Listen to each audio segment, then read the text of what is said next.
here. Huh? So,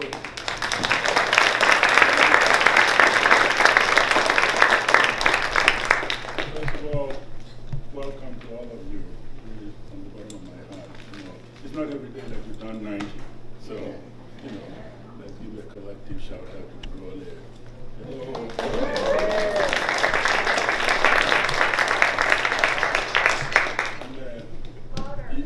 E.E. Cummings, Donald Hall, all the incredible array of poets that have gone through this place, a tiny little place, but a kind of a shrine. In one spot, 90 years, hoping to get to 100 and beyond. And at that point, I can retire to a remote village in Africa, drink some palm wine. When I'm 200 years old, you can all come join me. First though, you know, the irrepressible spirit of E.E. Cummings, this rascal son of Cambridge, you know? He was a true original and such an unquenchable prescriber of words, the playfulness. And then, of course, there is our friend Donald Hall in New Hampshire, where they say, live free or die. And he has said, I will live free and I will not die. And the Exeter River, White Apples, Villanelle, you name it. Well, I think we're in for a treat tonight. And in a minute, I'll call on Howie Rosine to get us rolling with the music. But first, one quick reflection, you know. Some years ago, I read an article about this ancient burial pit in China, really ancient.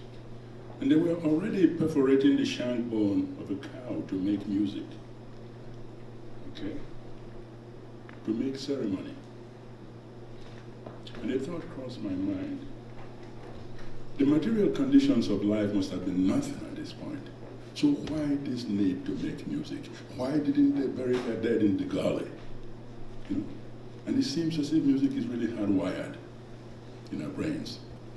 And this is perhaps where poetry comes in.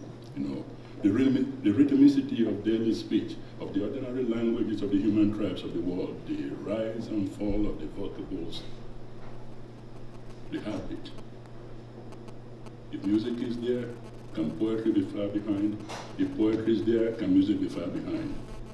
So I think we're in for a treat tonight, okay? And there's a lot of reflections. We don't, I believe, have to go up to the mountains to find the particular language of poetry. It's really in the human languages, ordinary language of the human tribes of the world. Is already infested, enabled by music, though we don't always notice it. And so, I don't want to take up too much of your time because we have a wonderful evening. So, then huge thanks to Howard Frazin and the musicians. We'll be introducing them and then they'll take us where we want to go. And huge thanks to Francine Lachance, who, for all the incredible work that she has done pulling all of this stuff together. She's worked early and late, weekdays and weekends, and here we are finally. And also, I'd like to say many thanks to my wife, Carol, who is here, to Elizabeth Duran, and the staff of the Grolier, who kept the place running, rain or shine. And if it weren't for them, I think the 6 Clinton Street would be overgrown with weeds while I was home, you know, scrounging around to pay the bills and things like that. So really great thanks to them, and above all to all of you, because the Grolier is really supported by, if it weren't for you people, the place would be nothing. 90 years is a long time. But because it has sunk deep roots in the community, people come and go. T.S. Eliot, you name them. I got a call once from some guy in Sweden who left this place asking if he could speak to God in Kaine, you know, garden. And get people from Australia, man from Seoul, Korea made the bowl that he sent us. Young kid from Ghana. I'm really awed and very grateful for this incredible, for all your friendship and support. And thanks again for coming out tonight. We live to be 100, maybe 200, and then who knows. But thank you all for coming.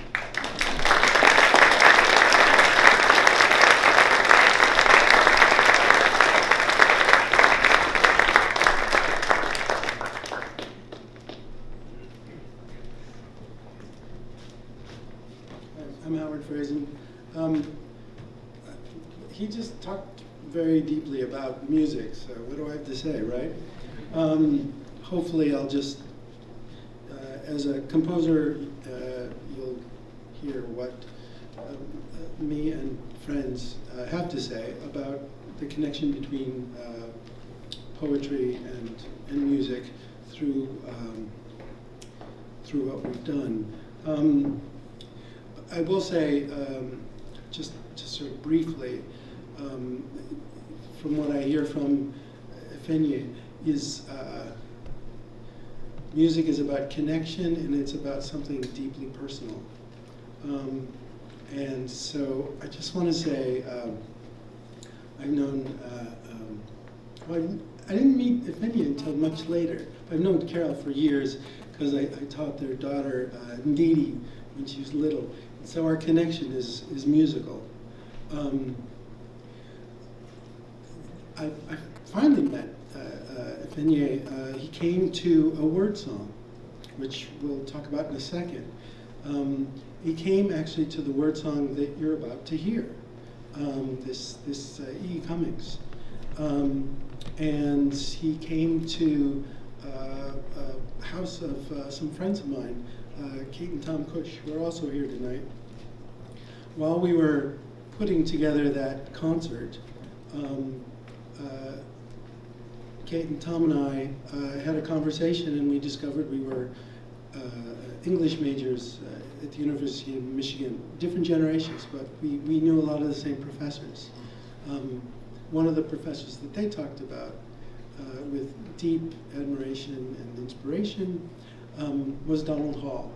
And so we had always had in our back pocket, oh, we need to do a word song Donald Hall. And I'll get to what happened to that later. But so that's always been connected to this as well. So I'm very excited to be making these connections complete, a full circle tonight. But so this all started with Word Song, which is an organization that I started with my co-founder, Tom Schnauber. He's going to tell you a little bit about it, and then we're going to present something that's related to that. And it has to do with multiplicity and multiple perspectives. Thank you. Yes, I'm Tom Schnauber, a co-founder of WordSong, along with Howard Frazen. WordSong came out of this notion that Howie and I had when we first met and first started talking, that contemporary composers, or I should say composers of contemporary classical music, had kind of lost our connection to the audience. And a lot of it was our own fault, or at least the fault of our musical progenitors. And one of them was that we lost the conversation with the audience about the music. Historically, the listeners and musicians spent a lot more time talking to each other and interacting than they do now. So we founded WordSong based on the premise that we wanted to reignite the conversation between listeners and composers and performers. And one way we thought we would do this is people often feel uncomfortable talking about music, but everyone feels comfortable talking about words. So the tact that we took was we would pick one poem and then have usually 4 different composers set that poem to music in their own way, to basically give their own sort of sonic take on the piece. And then those 4 settings of the same text would be the basis for a conversation-based program. Now, we're not going to be doing the conversation tonight because we have all sorts of other wonderful things happening, but what you're going to hear soon, the first set of pieces you're going to hear, are the 4 different settings of E.E. Cummings' poem, In Just, that that were written by 4 different composers, and I'm going to take this moment now to point out that there's a change in order. Apparently, the performers noticed me. If you look under word song, it says In Just, text by E.E. Cummings. You will see the 4 different composers who said it. The first song you're going to hear is actually by Howard Frazen, the first setting of E.E. Cummings. Then you're going to hear the setting by Benjamin Pinzetsky, who you're going to see in a minute. And then you're going to hear the setting by Adam Simon, who's also in the audience, and then the last setting is my own. As Howie mentioned, it's about multiplicity, it's about sound, it's about words and music and meaning. So one thing we do like to do is to sort of illustrate the difference in sound that can result in different music. We often like to read the poem out loud, have a couple different people read the poem out loud, because even just someone in their reading can bring a very different meaning to the same poem. So I'm going to bring up one of the other composers, Benjamin Pinzetsky. He's going to read In Just in his way, and then I'm going to read it in mine, and then you're going to hear the musical settings after that.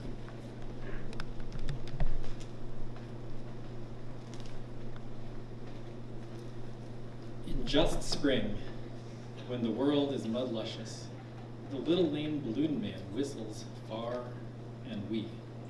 And Eddie and Bill come running from marbles and piracies, and it's spring, when the world is puddle wonderful, the queer old balloon man whistles far and wee. And Betty and Isabel come dancing from hopscotch and jump rope, and it's spring, and the goat-footed balloon man whistles far and wee.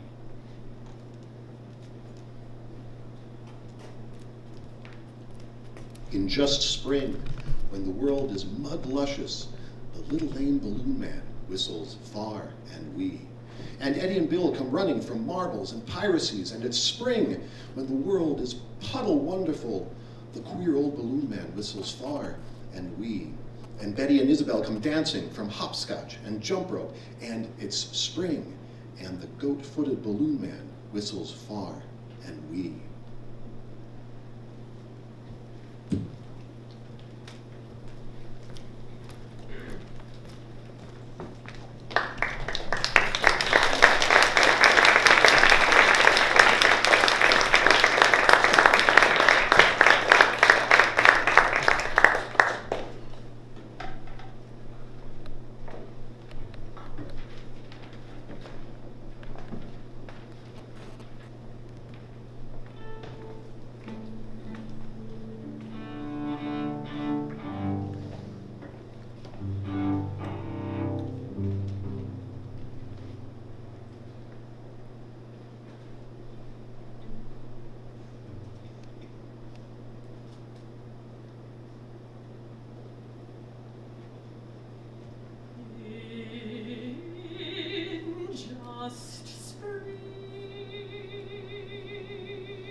So thank you for coming back for the second half.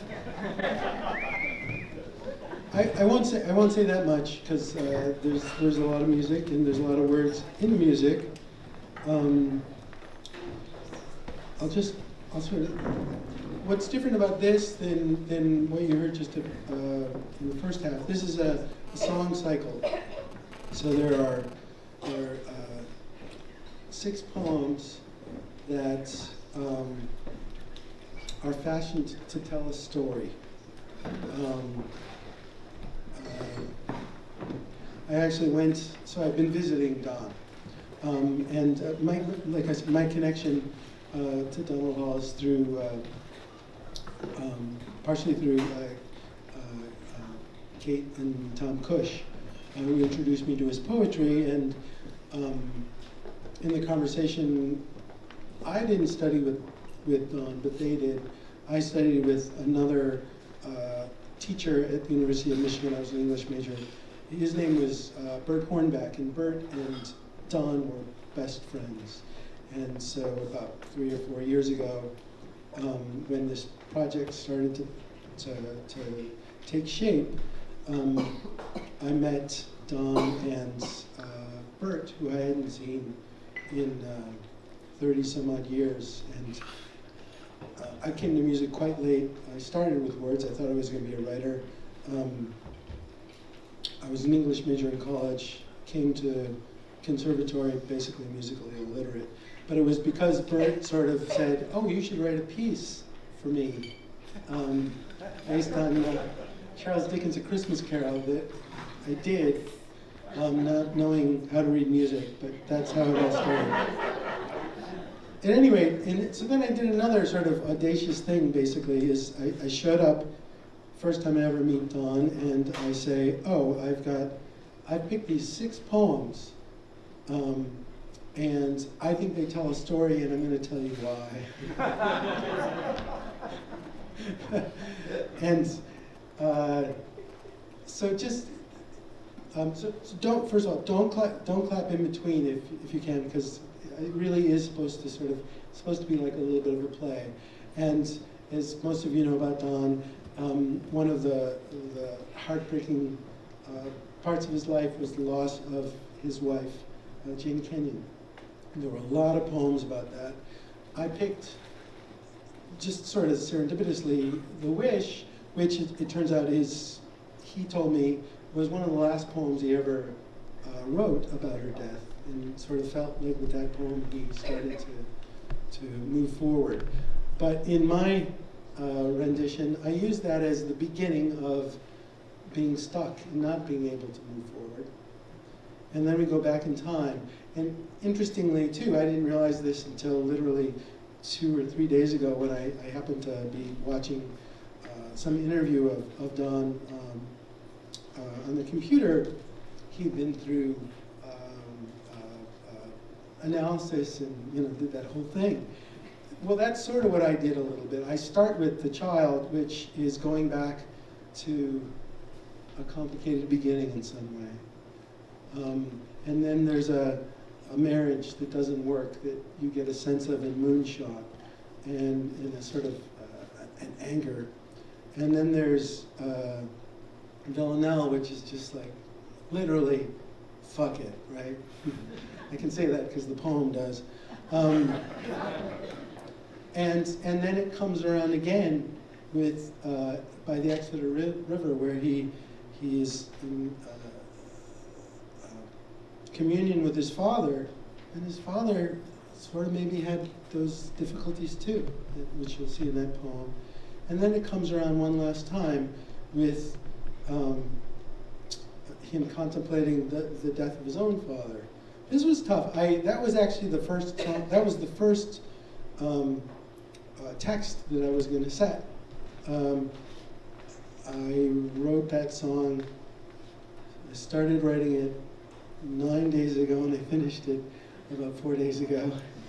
And I'm not a fast writer, but it was scary because I felt to write that, I needed to think about the possibility of my own father's death, and my father hasn't died. But I have a complicated relationship with him, so.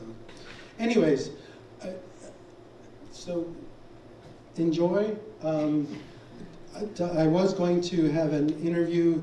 I was going to interview Don, and we were going to project it before, but I didn't finish until Saturday. So we've sort of communicated. He's really excited. He would be thrilled that you're all here. And I will certainly, if anyone wants to say anything to me afterwards, let me know. I'm going to be visiting him in a couple of weeks with the recording, and I'll be happy to pass on any well wishes from anybody. So, and lastly, thank you to the Grolier and to Efenye. This couldn't have happened without their support, and this couldn't have happened without the support of the musicians that are playing tonight. Just the last thing I'll say about that, you know, they're not just musicians. These folks are my friends and my colleagues. They're my life. There's a back and forth. I don't just simply write something and they do it. There's a continual process, and this is the culmination of that process. And I'm moved by what they've done. So thank you and enjoy.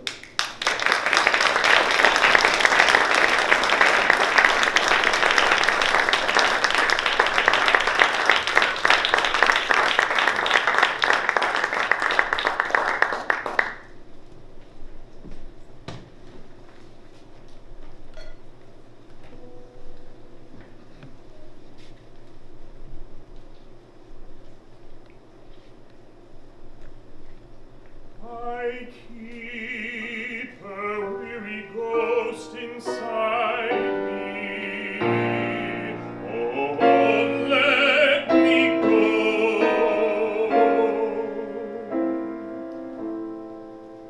I hear her crying.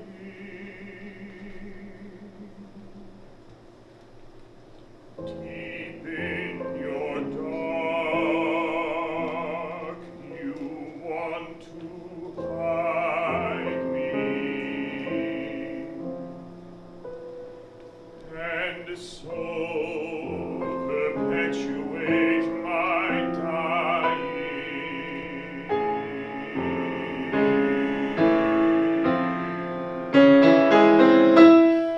I can't undo the grief that you weep by the stone where I am lying.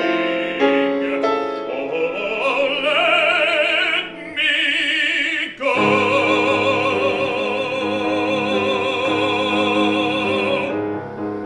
My work and women half distracted, I endure the day and sleep at night to watch her dying reenacted when the cold dawn descends like twilight. How can I let this dream forget? The white withdraw from my sight and let her go.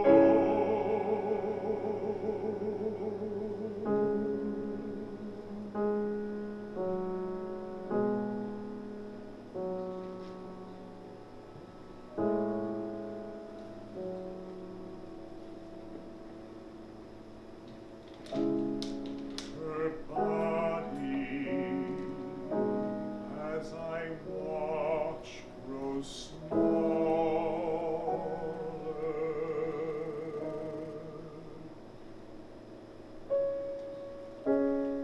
Her face recedes,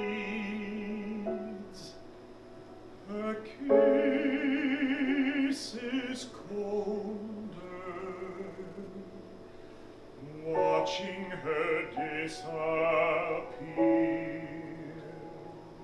I call her. Come back,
and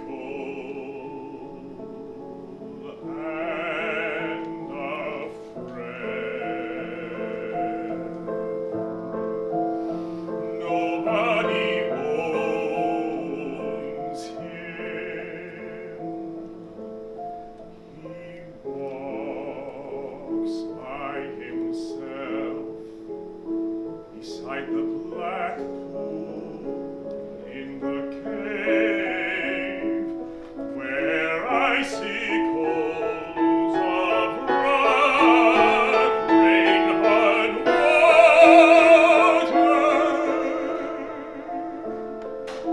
and the walls are rough with the light of a stone.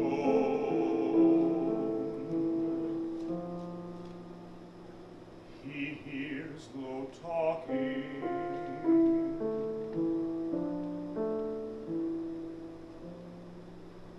without words. The hand of a wind touches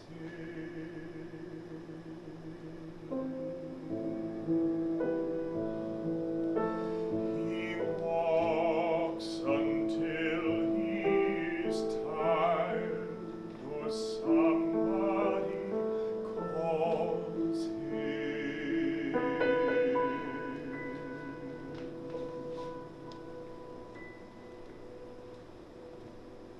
He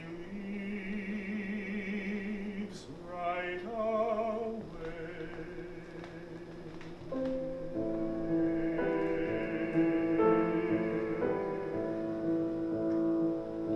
When he plays with his friend,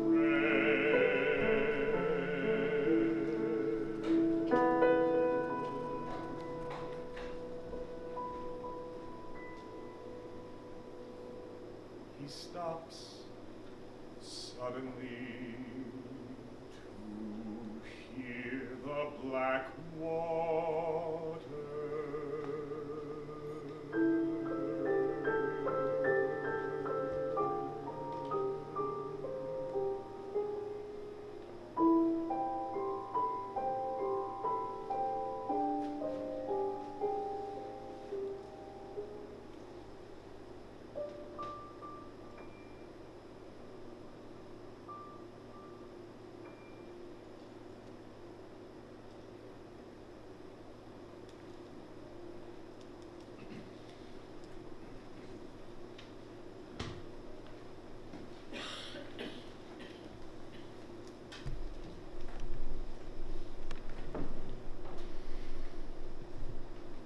With a drink in my hand and my mouth turned down,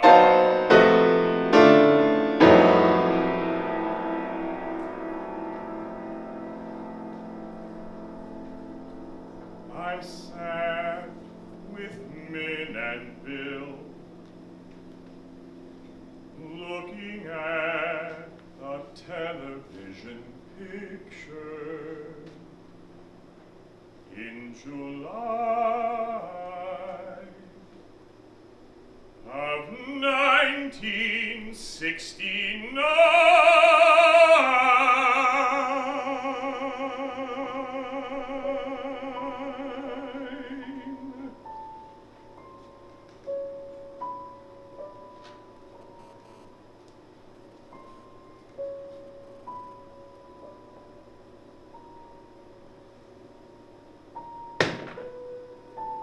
As my life emptied like a bottle on its side,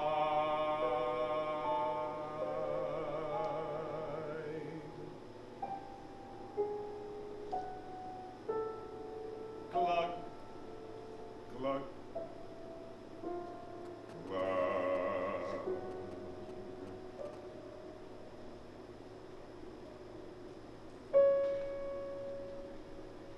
In 2 months I would turn 41, hopeless, divorced, abandoned, without love for my children.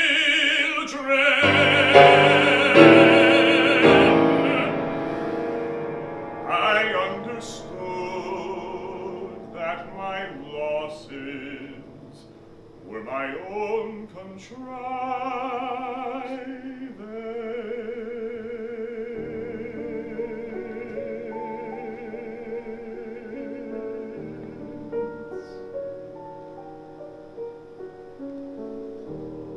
I sat drinking gin while snowy Neil Armstrong fixed his indefinite, heavy, enormous boots to a ladder's rise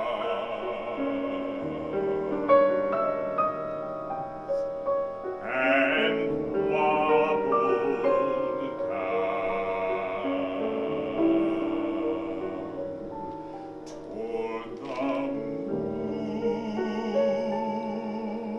scattered rubble and boring surface.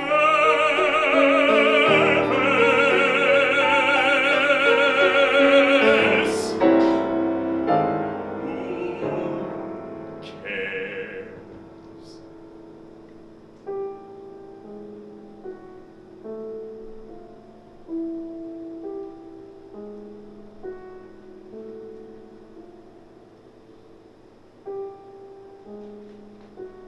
If he spoke from a sound stage in Arizona,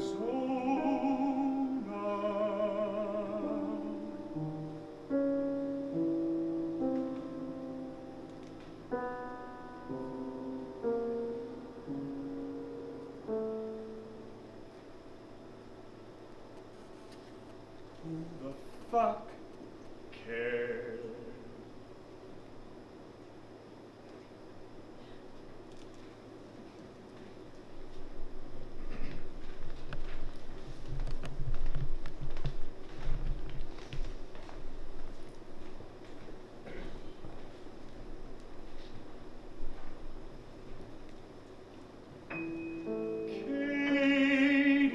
Katie could put her feet behind her head,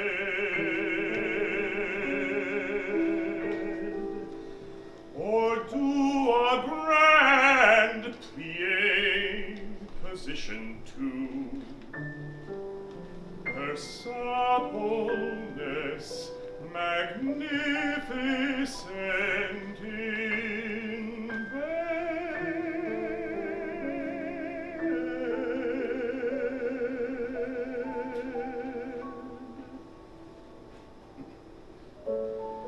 I strained my lower back, and Katie bled only a little, doing what we could do.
drink up your soup, and I'll put you to bed.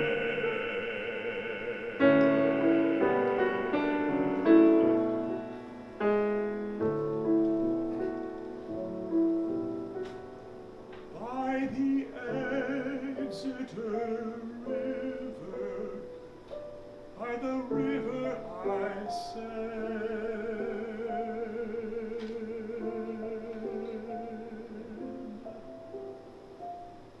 stop dreaming of rivers, old father, my dad.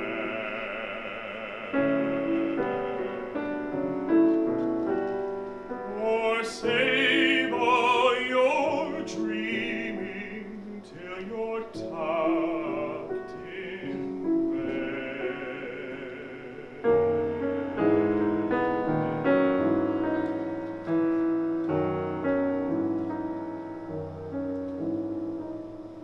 It was cold by the river, we came in a sled.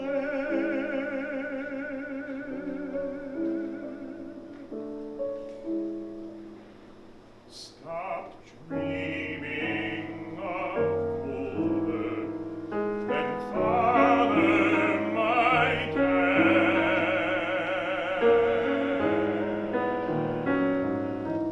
Then blankets and bolsters and pillows of the bed.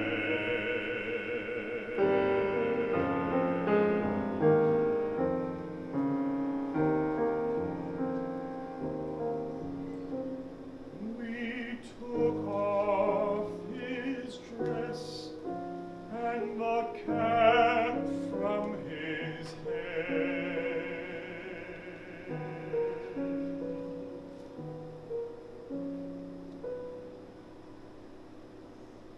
Outside in the winter, old father, my dad, what could you be thinking?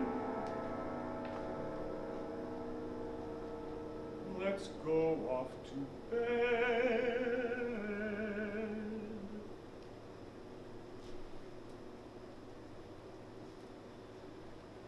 And Sally, poor Sally, I reckon is dead.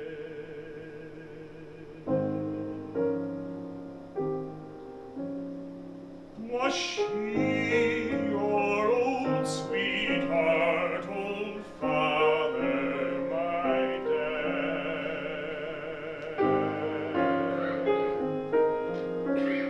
Now lean on my shoulder and come up to bed.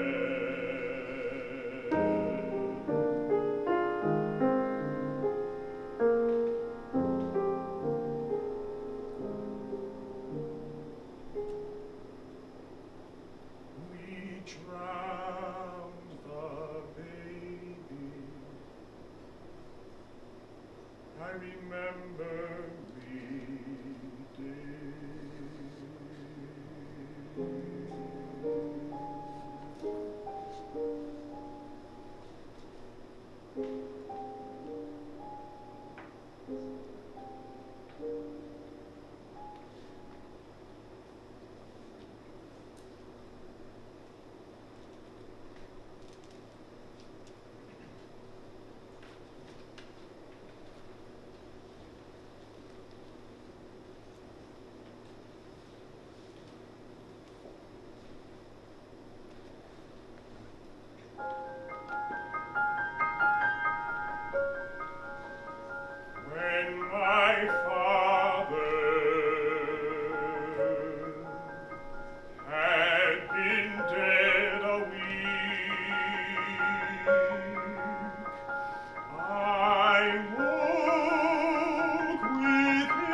sat up in bed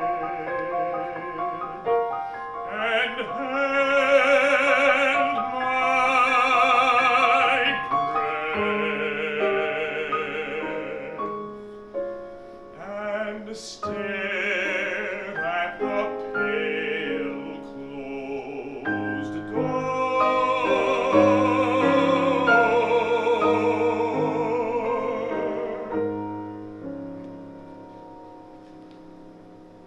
White apples and the taste of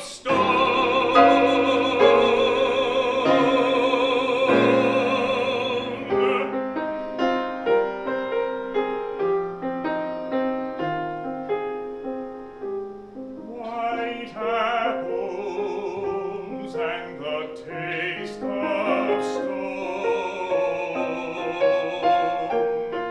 White apples of white apples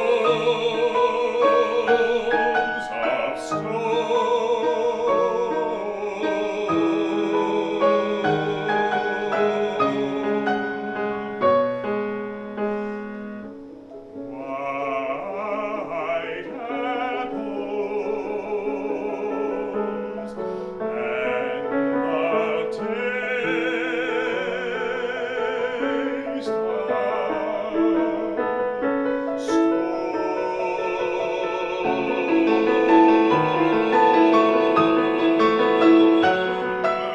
white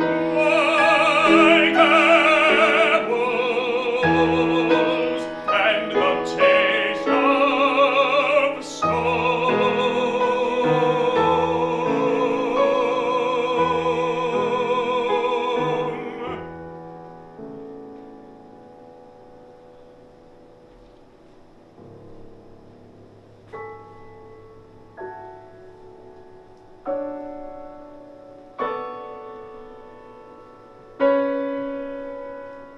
If he called again,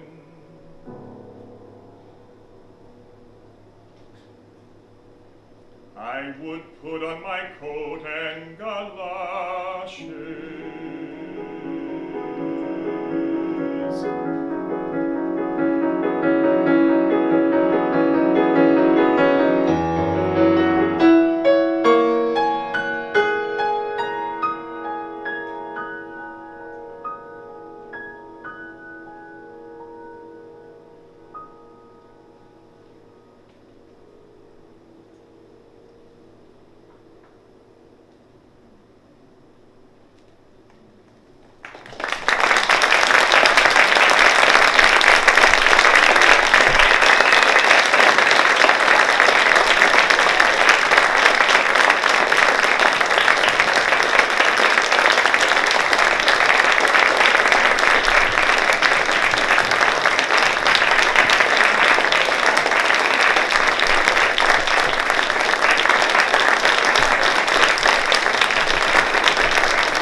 What can I say? What can I say? Wonderful. I mean,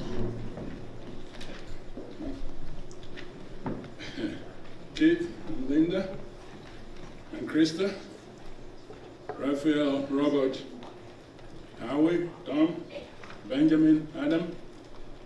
These are the names. And thank you all. Thank you all. This was a very special evening.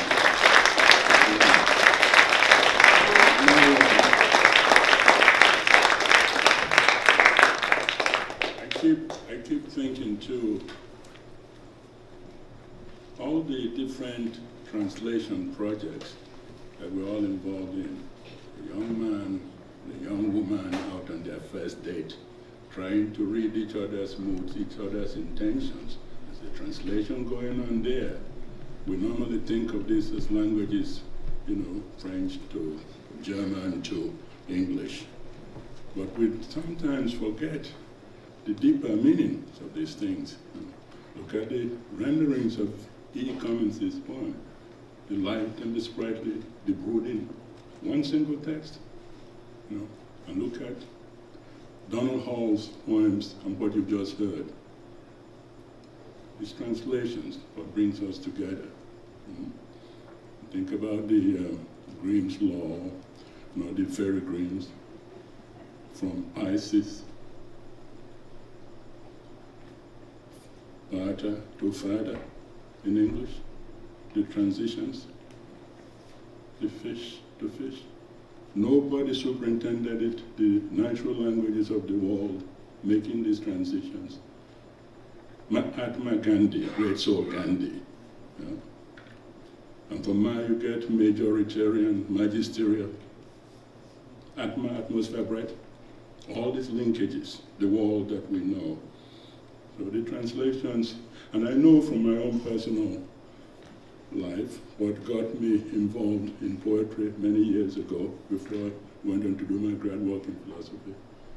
When I was at Pomona College, to hear the bound, a broken man, a difficult man, the peace and cantos, that Tudor indeed is gone, and every rose blood red, blanch white, that in the sunset glows cries blood, blood, blood, against the Gothic son of England, as the Howard of Boleyn knows. A young man from Africa hearing this, and all it reminded me of was of the Obi of Onitsha, the king, coming out at the Ofala festival to the insistent beat of the royal drums. It's gone, and every road, that was my translation.